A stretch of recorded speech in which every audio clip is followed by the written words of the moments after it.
सुरुवातीलाच बातमी आहे अजित पवार यांनी दिलेल्या इशाऱ्याची। वादात अडकला तर मंत्रीपद गमावून बसाल अशी तंबीच आता अजित पवारांनी त्यांच्या मंत्र्यांना दिली आहे अशी माहिती सूत्रांकडून मिळते। सर्वजण अलर्टवरती आहेत, गडबड करू नका असंही अजित पवारांनी म्हटलेलं आहे असं कळतंय।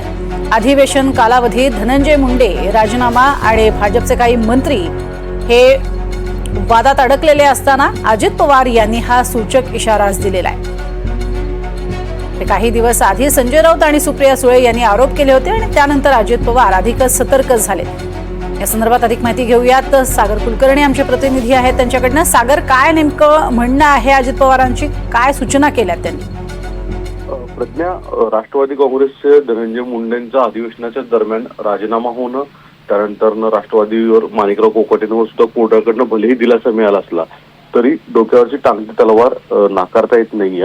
अशा परिस्थितीत जयकुमार गोरे, जयकुमार रावल अशा इतर भाजपाच्या मंत्र्यांवर आरोप होणं, अशा परिस्थितीमध्ये अजित पवारांनी त्यांच्या सर्व मंत्र्यांना एका बैठकीमध्ये सूचक इशारा दिलेला आहे की ज्याच्यामध्ये सांगितलंय की सर्वांनी अलर्टवर राहा, कोणतीही चूक मंत्रिपद गमावण्याची वेळ येईल, त्यामुळे कोणत्याही परिस्थितीत कोणतीही चूक केली जाऊ नये अशा स्वरूपाची खबरदारी घ्यावी अशा सूचना करण्यात आलेल्या आहेत।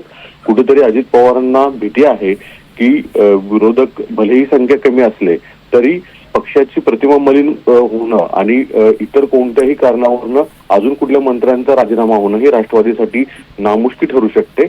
एका बाजूला सुप्रिया संजय राऊत यांच्या रडारवर राष्ट्रवादीचे नेते अजित पवार आणि त्यांचे काही मंत्री आहेत। अशा परिस्थितीमध्ये खबरदारी वजा इशाराच अजित पवारांनी त्यांच्या मंत्र्यांना दिला असं म्हटलं जातं। नक्कीच हा सूचक इशारा म्हणावा लागेल। सागर, तुर्तास धन्यवाद या संपूर्ण माहितीसाठी।